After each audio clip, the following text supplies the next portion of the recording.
Shalom, brothers and sisters. Your brother ISRAELITES from the Northern Kingdom, bringing some edification for you Negro, Latino, and Indigenous, who are the biblical Israelites.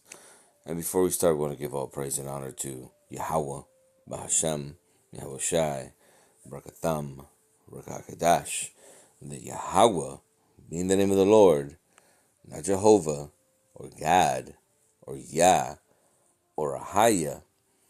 It's Yahweh, the creator of all the Ancient of Days. Bahashem is in the name of, and Yahweh Shai is the one you guys call Jesus or the Christ, ignorantly speaking.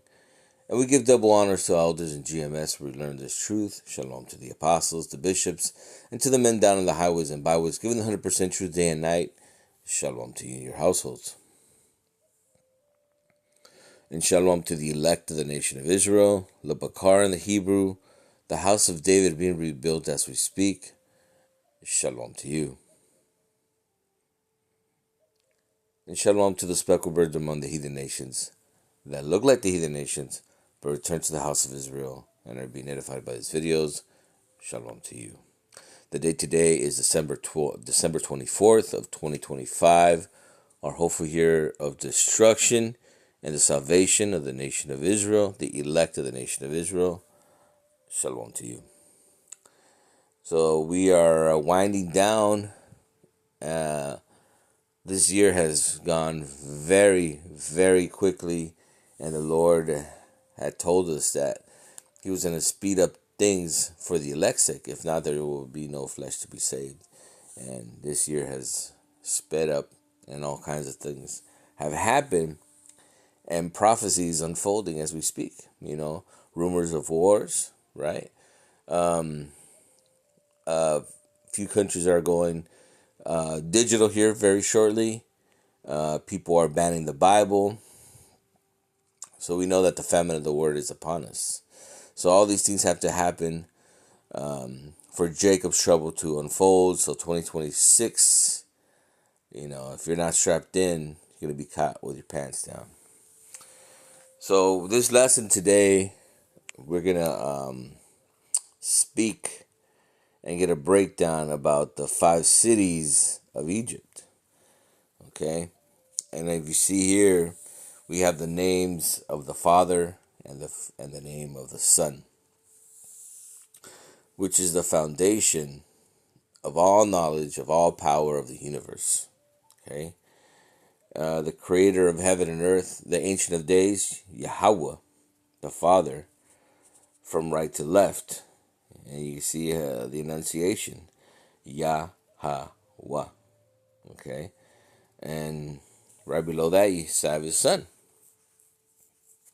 which is a separate entity. And that is from right to left, Yahweh Shai. Yahweh Shai. Okay? And these are the names of salvation are tied to. The only people that are invoking these names are the Israelites. Okay? There's no Christians invoking the name, or Jehovah's Witnesses, or Seventh-day Adventists. Okay? Because the Israelites are going to be given that knowledge. So let's go to the scriptures and get that understanding. This is Isaiah 19 and 18. In that day shall 5 cities in the land of Egypt speak the language of Canaan.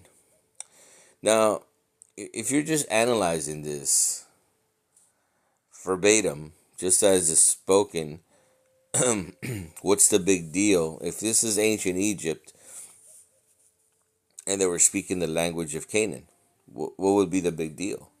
There would be no big deal. So this is obviously not talking about ancient Egypt. This is talking about a future event. And we have to analyze these words, how an Israelite would see them. Okay? We know that Egypt is a code word for bondage, slavery. Okay? We can read that in Deuteronomy 20 and 2. So in that day there will be 5 cities in the land of Egypt. So it's a new place where the Israelites will be serving slavery, speaking the language of Canaan. What is the language of Canaan? And that would be Hebrew. Okay? And swear to the Lord of hosts. one shall be called the city of destruction. So we believe that it's the here and the now, and that the 5 cities is represented here, which we would call Mystery Babylon or America, and the city of destruction would be America. Okay, the place that has been foretold to be destroyed, and nobody will ever abide in there anymore. So let's get different versions, translation comparison, and see what other versions say on this verse. Because that was the KJV. Let's see the NLT. In that day, 5 of Egypt's cities will follow the Lord of heaven's armies. They will even begin to speak the Hebrew, the language of Canaan. One of these cities will be Heliopolis, the city of the sun.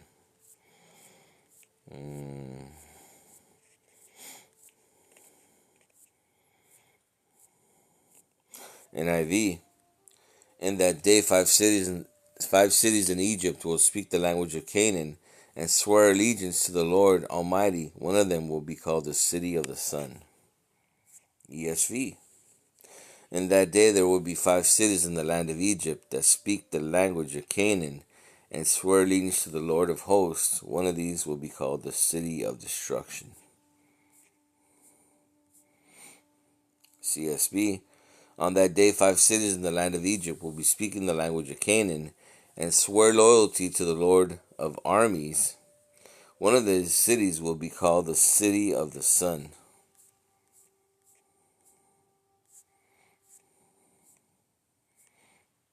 So that's the point. Verse 19. In that day shall there be an altar to the Lord. And that's how you know that this is not speaking about ancient Egypt. There was no altar to the Lord anywhere spoken in Exodus or Numbers or anything like that. In Egypt, obviously we're doing sacrifices in the wilderness. In that day shall there be an altar to Yahweh in the midst of the land of Egypt, and a pillar at the border thereof for the Lord. So this is talking about the here and the now. And that altar, we went into that because the men of the Lord are going into the highways and byways.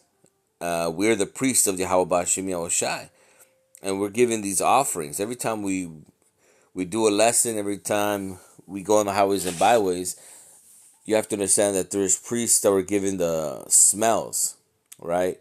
Incense, that would burn incense, that would burn the fat of the animals, and these were sweet smells, sweet savors for the Lord. Okay, and we're gonna get a verse for that because that's a very it seems like a very small thing, but it tells you that our body will be a living sacrifice for the Lord. Okay. Verse 20. And it shall be for a sign and for a witness unto the Lord of hosts in the land of Egypt. For they shall cry unto the Lord because of the oppressors, and he shall send them a Savior and a great one, and he shall deliver them. So no, that's not talking about Moses. Remember, there was no pillar of prayer in Egypt. This is talking about Yahweh Shai, which most of you guys are calling Jesus, the second coming of the Mashiach. Because we are invoking the name of Yahweh B'Shem Yahushai in our prayers. And it tells you that the Lord is collecting the prayers of the elect. And these prayers are powerful because that's one of the things that we have, prayer. And it tells you to pray without cease. So that's one of the things we could do. Because of course, a lot of brothers want to have that spiritual power. But that's what we could do, the here and the now, to pray without cease. That to come to have the Lord return to deliver us from this evil place. So this is very important, right? the second coming of the Mashiach. Let me get a verse, because we talked about the sweet smells, the savory smells. This is Sirach, or Ecclesiasticus 39 and 13. Hearken unto me, ye holy children, and bud forth as a rose growing by the brook of the fields. And give ye a sweet savor as frankincense, and flourish as a lily, send forth a smell, and sing a song of praise. Bless Yahweh in all his works. Magnify his name, and show forth his praises with the songs of your lips, and with harps, and praising him, ye shall say after this manner. Okay, so remember what it says here in 14, that we're giving a sweet savory smell of frankincense, because we are offering, our labor, the words of Yahweh Ba'ashim Yahushai, okay, which are very important as an offering, okay. And the Lord is hearing us.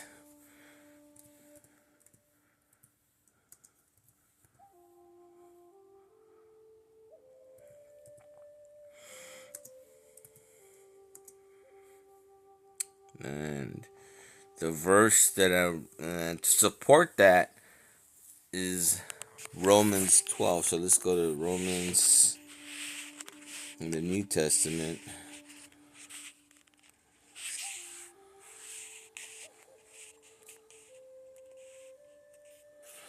Romans 12 and 1. I beseech you, therefore, brethren, by the mercies of God, that you present your bodies a living sacrifice, holy, acceptable unto God, which is your reasonable service. Okay. Verse 2. And be not conformed to this world, but be ye transformed by the renewing of your mind, that ye may prove what is that good and acceptable and perfect will of God.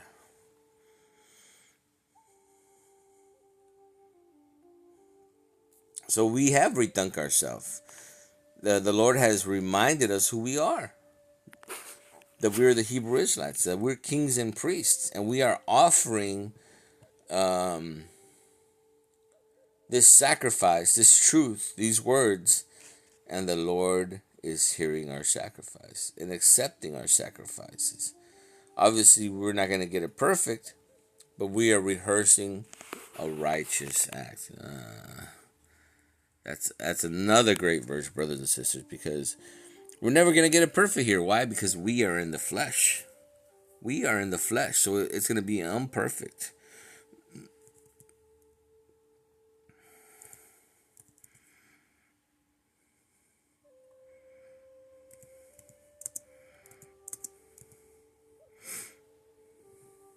And everything we're doing here is just a rehearsal, just like a play. So we can get that in the book of Judges 5. And it's 11. Yes. This is Judges 5 and 11. They that are delivered from the noise of archers in the place of drawing waters. Where is the place of drawing waters? Slavery. There shall they rehearse the righteous acts of the Lord, even the righteous acts toward the inhabitants of his villages in Israel. Then shall the people of the Lord go down to the gates, right? The gates of the nobles. And that's what we're rehearsing. We're never going to get it right here, brothers and sisters. But we are rehearsing the righteous act according to Yahweh, Bahashem, Yahushai. And that's all we can do for now. Because that's what's important, brothers and sisters. That we're rehearsing these things. And we're not going to be perfect because we're in the flesh, but the Lord was going to have mercy upon the nation of Israel. Let's get that. Let's get that. Because we have to understand that we are in the flesh. So Isaiah 14:1, for the Lord will have mercy on Jacob and will yet choose Israel and set them in their own land. And the stranger shall be joined with them, and they shall cleave to the house of Jacob. And the people shall take them and bring them to their place. And the house of Israel shall possess them in the land of the Lord for servants and handmaids. And they shall take them captives, whose captives they were, and they shall rule over their oppressors. And it shall come to pass in that day that the Lord shall give thee rest from thy sorrow and from thy fear and from the hard bondage wherein thou wast made to serve. So that's what's coming, brothers and sisters. Okay? Real rest. You can't have real rest here, brothers and sisters. You don't know when somebody's going to kick down your door. Anything can happen at whatever moment. But again, we're rehearsing a righteous act, brothers and sisters. This is never going to get it perfect. And the Lord is going to accept our sacrifices. Because we are basically in a rock and a hard place, man. And the Lord knows it. And the Lord was going to give us mercy and return us. Vindicate us. Give us those new bodies. Return us as his sons. Bid ourselves to the wedding. That's what's coming, brothers and sisters. The groom is coming. Okay, get your lamps ready. Okay, because the coming of the Mashiach shall come as a thief in the night. Barakatah Yahweh, Barakatah Yahushai, Barakatah Yahweh, Barakatah Yahushai, Barakatah Yahweh, Barakatah Yahushai. Call halal Yahweh Ba'Hashem Yahushai, Barakatham, Barakah Kadash, and he that have ears let him hear. Shalom.